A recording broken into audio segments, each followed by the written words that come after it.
Welcome to 1TV special analysis. నేను మీ RK.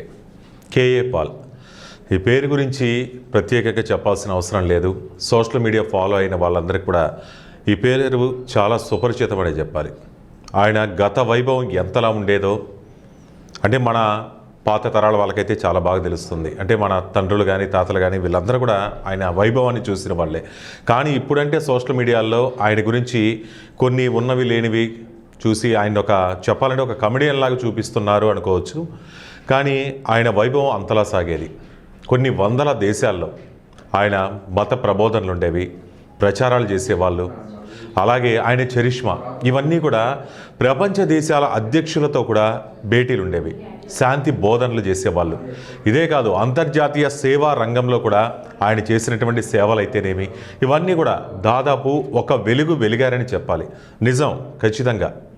కానీ ఇప్పుడు ప్రపంచ శాంతిని కాంక్షిస్తూ అమెరికాలోని కాన్సాస్ స్టేట్ సెనెట్లో అంటే అమెరికా అసెంబ్లీలో ఆయన చేసినటువంటి ఒక ప్రసంగం అనేది కేఏ పాల్ స్థాయి ఎటువంటిది అనేది కూడా మరొకసారి బయటకు వచ్చింది. సరే, దాని గురించి మాట్లాడే ముందు అసలు కేఏ పాల్ ఏంటి, ఏం చేసేవాళ్ళు, ఇంతకుముందు ఏంటని ఇప్పుడు తెలియని వాళ్ళకి కొంచెం తెలియజెప్పే ప్రయత్నం అయితే చేద్దాం. ప్రపంచ శాంతిని కాంక్షిస్తూ ప్రజాశాంతి పార్టీ అధ్యక్షుడు డాక్టర్ కేఏ పాల్ ఆయన చేసినటువంటి ఒక ప్రసంగం అనేది ఇప్పుడు వైరల్గా మారింది. దాని గురించి మాట్లాడుకునే ముందు అసలు కేఏ పాల్ గురించి చూద్దాం. మన భారతదేశంలో ఆంధ్రప్రదేశ్, మన తెలుగు నేలైనటువంటి ఆంధ్రప్రదేశ్ విశాఖ జిల్లా చిట్టివలస ఈ గ్రామంలో జన్మించినటువంటి ఆయన ఒక మత ప్రవక్తగా మారారు. సామాజికవేత్తగా కానీ రాజకీయవేత్తగా కానీ అలాగే ప్రజాశాంతి పార్టీకి ఒక సారథిగా ఆయన బహుముఖ రంగాలు అంటే చాలా రంగాలు, చాలా రకమైనటువంటి సేవలు చేశారనే చెప్పాలి. అప్పుడు రాణించాడు ఆయన. ప్రత్యేక శైలి ఉండేది ఆయనకి. అమెరికాలో క్రైస్తవ మత ప్రబోధకుడిగా ఆయన కొనసాగినటువంటి కాలంలో చెప్పాలంటే ఆయన కోసం ఒక బోయింగ్ విమానమే ఉండేది. దాని నెంబర్ కూడా 747 SP అనేది. దాన్ని గ్లోబల్ పీస్ 1 అనేవాళ్ళు. అంటే ప్రపంచ శాంతి కోసం దాన్ని ఉపయోగించేవాళ్ళు కాబట్టి దాన్ని గ్లోబల్ పీస్ 1 అని కూడా పిలిచేవాళ్ళు. మరి అంతటి ప్రభావం ఉండే వ్యక్తి. చైనా ఎయిర్లైన్స్ నుండి దాన్ని కొనుగోలు చేశారు ఆయన. ఎప్పుడు ఎక్కడికి వెళ్ళాలన్నా కానీ, ఎక్కడ తన ప్రవచనాలుగా తన శాంతి బోధనలు చేయాలన్నా కానీ ఆ బోయింగ్ విమానంలోనే తిరిగేవాళ్ళు. ప్రపంచ శాంతి సభలు, ప్రచార కార్యక్రమాలు, వీటన్నిటికీ ఎక్కడన్నా ఏదైనా విపత్తు జరిగినా సరే సహాయం అందించడానికి దాన్ని ఉపయోగించేవాళ్ళు. అంతటి వెలిగారు. అయితే ఇప్పుడున్న మీడియా మాత్రం కేఏ పాల్ని అంటే సోషల్ మీడియాలో ఒక కమెడియన్ లాగా చూపించేవాళ్ళు.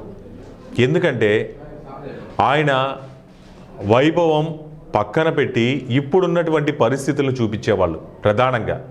మరి అంత వైభవం వెలిగినటువంటి కేఏ పాల్ ఎందుకు ఇంతగా ఆయన పతనం వైపు సాగింది ఆయన ప్రయాణం అంటే, తెలుగు రాష్ట్రాల్లో ప్రజాశాంతి పార్టీని నెలకొల్పారు. అడపాదడపా ఆయన మాట్లాడే తీరు కూడా కొన్ని విచిత్రమైన హావభావాలతో ఉండేది. అంటే ఆయన మత ప్రచారాలు ఏ విధంగా చేసేవాళ్ళు, రాజకీయాలకు సంబంధించినటువంటి ప్రసంగాలు కూడా అలాగే ఉండేవి. కానీ అది చాలామందికి నవ్వులు పూయించే విధంగా చాలా ఫన్నీగా అనిపించేది. ఒక మత ప్రచారకుడిగా ఉన్న గుర్తింపు కోసం రాజకీయ కోణంలో చేసే ప్రసంగాల్లో కొంచెం ఓవర్ కాన్ఫిడెన్స్ కూడా కనపడేది. సరే, దాంట్లో ఏం చెప్పేవాళ్ళు, ఎందువల్ల ఆయన ఈ విధంగా తీసుకున్నారంటే, ఆయన చెప్పే ప్రసంగాల్లో నేను ప్రపంచాన్ని కదిలించగలను అంటారు. ప్రపంచ దేశాలన్నీ కూడా నేను కదిలించేశానంటారు. యుద్ధాలను ఆపేశానంటాడు. అమెరికా అధ్యక్షులకి ఫోన్ చేస్తాను, నేను డైరెక్ట్గా డీల్ పెట్టుకుంటాను, డైరెక్ట్గా మాట్లాడతానంటారు. కానీ ఎక్కడ ఎలక్షన్లు జరిగినా ఓట్లు మాత్రం పడవు. ఇంతటి ప్రభావవంతమైన వ్యక్తికి ఎందుకని ఓట్లు పడవు? ఆయన చేసే వ్యాఖ్యలు అలా ఉండేవి. అసలు కేఏ పాల్ని ప్రజలైతే ఒక సీనియర్ లీడర్ లాగా చూసేవాళ్ళు కాదు. ఇన్ని ప్రపంచ దేశాలు తిరిగారు. ఇంతమంది పొలిటీషియన్స్తో కానీ, ఆ దేశ ప్రధానులు కానీ, అధ్యక్షులు కానీ వీళ్ళందరితో మాట్లాడినటువంటి వ్యక్తి. అలాగే కొన్ని వేల కోట్లు చారిటీలకు నేను ఇచ్చాను, యుద్ధాలు ఆపాను అంటారు. మరి ప్రూఫ్ ఎక్కడ అంటే దానికి సమాధానం చెప్పేవాళ్ళు కాదు. ఇది ప్రపంచ నాయకులతో నాకు నేరుగా సంబంధాలు ఉన్నాయంటారు, నా బ్లెస్సింగ్స్ తీసుకుంటారంటారు. కానీ ఆ ఫోటోల వరకే పరిమితం. కానీ దానికి సంబంధించి ఆ ప్రపంచ దేశాల్లో ఉన్నటువంటి అధ్యక్షులు, ప్రధానులు కూడా ఈయన గురించి చెప్పేవాళ్ళు కాదు. కాన్ఫరెన్స్లు, ప్రార్థనా సమావేశాలు దిగే ఉంటాయి. కానీ మన ప్రశ్న ఏంటంటే, ఏ ప్రభుత్వం అయినా ఆయన్ని అధికారికంగా ఒక మీడియేటర్గా అయితే గుర్తించలేదు ప్రపంచ శాంతి విషయంలో. కానీ ఏ యుద్ధమైనా ఆయన జోక్యంతో ఆగిందా అంటే అటు అక్కడ సంబంధించినటువంటి ఆ వ్యక్తులు చెప్పింది లేదు, ఈయన ప్రూవ్ చేసుకున్నది లేదు, కేవలం నోటి మాటకి మాత్రమే పరిమితమైంది. ఇలా చెప్పాలంటే కేఏ పాల్ తన ఇమేజ్ని తానే డ్యామేజ్ చేసుకున్నట్లే. అయితే ఇప్పుడు కేఏ పాల్ వైభవం మరొకసారి గుర్తుకు తెచ్చే విధంగా ఇప్పుడున్నటువంటి సోషల్ మీడియాకి అర్థమయ్యే విధంగా జరిగినటువంటి ఒక చిన్న సంఘటన ఇప్పుడు ప్రపంచం మొత్తం మళ్ళీ కేఏ పాల్ వైపు ఒక్కసారి చూసే విధంగా చేసింది. రీసెంట్గా అమెరికాలో ఒక గౌరవం లభించింది కేఏ పాల్కి. తెలుగు రాష్ట్రాల్లో మరింత ఆసక్తిని గౌరవాన్ని పెంచే విధంగా ఆ సన్నివేశం అనేది కనపడింది. ప్రపంచ శాంతిని కాంక్షిస్తూ అమెరికా కాన్సాస్ స్టేట్ సెనేట్ అంటే అమెరికా అసెంబ్లీలో ఆయన చేసినటువంటి ఒక ప్రసంగం, ప్రార్థన అనేది మళ్ళీ ఒకసారి కేఏ పాల్ యొక్క గత వైభవాన్ని గుర్తు తెచ్చే విధంగా కేఏ పాల్కి ప్రపంచ దేశాల్లో ఆయనకున్నటువంటి వాల్యూ ఏంటనేది మరొకసారి చూపించినట్లయింది. ప్రపంచ శాంతిని కాంక్షిస్తూ ప్రజాశాంతి పార్టీ అధ్యక్షుడు పాల్ చేసిన ప్రసంగం ఇప్పుడు వైరల్గా ఉంది. తన ప్రసంగంలో ఆయన ఏం చెప్పారంటే 58 యుద్ధాల వల్ల లక్షలాది మంది ప్రాణాలు కోల్పోవడమే కాక $1 ట్రిలియన్ వృధా అవుతున్నాయి అనేటటువంటిది ఆయన ఆవేదన వెలబుచ్చారు. యుద్ధాలు ఆగిపోవాలని ఈ సందర్భంగా కేఏ పాల్ ప్రార్థించారు ఆ అసెంబ్లీలో. భారత్ అమెరికా సంబంధాలు చాలా బలపడాలి, ఎందుకంటే ఇప్పుడున్నటువంటి పరిస్థితుల్లో టారిఫ్ల పేరిట భారత్ని మరింత దిగజార్చే విధంగా ట్రంప్ చేస్తున్నటువంటి అనాలోచిత నిర్ణయాలని ఆయన ఆపాలి, ఇద్దరి మధ్య కొంచెం బంధం బలోపేతం కావాలి అనేటటువంటిది ఆ అసెంబ్లీలో ఆయన ఆకాంక్షించడం. ప్రపంచ శాంతి కోసం 2 దేశాల నాయకత్వం వహించండి, ఒక్క భారత్ అమెరికా బంధమే కాదు మొత్తం ప్రపంచ దేశాల్లో ఈ మధ్యకాలంలో చూసినటువంటి పరిణామాలనే ఆపే విధంగా ప్రయత్నం చేయండి అనేటటువంటిది. ఏపీ రాజకీయాల్లో కూడా భారతదేశానికి తిరిగి వచ్చాక ప్రజాశాంతి పార్టీ స్థాపించిన కేఏ పాల్ అంటే ఆయన ఇంత చేసినా కానీ అంటే ముఖ్యంగా కొన్ని విషయాల మీద మాట్లాడే వాళ్ళు కానీ దాంట్లో సీరియస్నెస్ కనపడేది కాదు.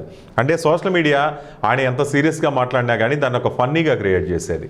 పార్టీ ఫిరాయింపుల విషయాలు కావచ్చు, ఫార్మాసిటీలు, ప్రాజెక్టులు, భూ నిర్వాసితులు, విశాఖ ఉక్కు కార్మికులు ఆందోళన చేశారు, కామారెడ్డి మాస్టర్ ప్లాన్ కావచ్చు, నిరుద్యోగులు, మెడికల్ సీట్లు, పీపీపీ విధానం, ప్రతి దాని మీద ప్రశ్నించడం వరకైతే ప్రశ్నించేవారు. కానీ చెప్పాలంటే మన సోషల్ మీడియా పుణ్యం అని చెప్పి ఆయన ప్రశ్న కాస్త కామెడీగా మారిపోయేది.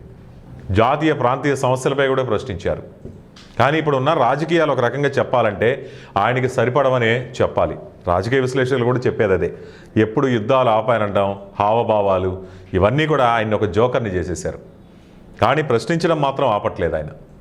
మరోసారి ఇప్పుడు అమెరికా కాన్సాస్ స్టేట్ సెనెట్లో ఆయన ప్రసంగించడం ద్వారా ఆయన స్థాయి అయితే మరోసారి బయట వచ్చినట్టయింది. మొత్తానికి కేఏ పాల్ చేసినటువంటి ప్రయత్నాన్ని అయితే ప్రపంచ దేశాలు కూడా అభినందిస్తున్నాయి. ఎందుకంటే ఇన్ని దేశాలు తమ ప్రాణాలు నష్టపోతున్నారు యుద్ధాల వల్ల, అలాగే ఆస్తులు నష్టపోతున్నారు.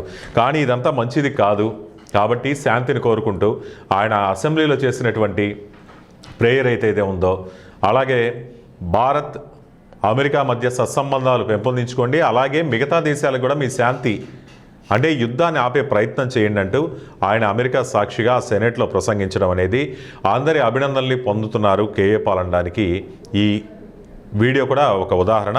చివరిలో ఈ వీడియో కూడా మీరు కూడా ఒకసారి చూడండి. సో ఈ అంశంపై మీ అభిప్రాయాలు కామెంట్ రూపంలో తెలియజేయండి. చూస్తూనే ఉండండి 1TV స్పెషల్ అనాలిసిస్.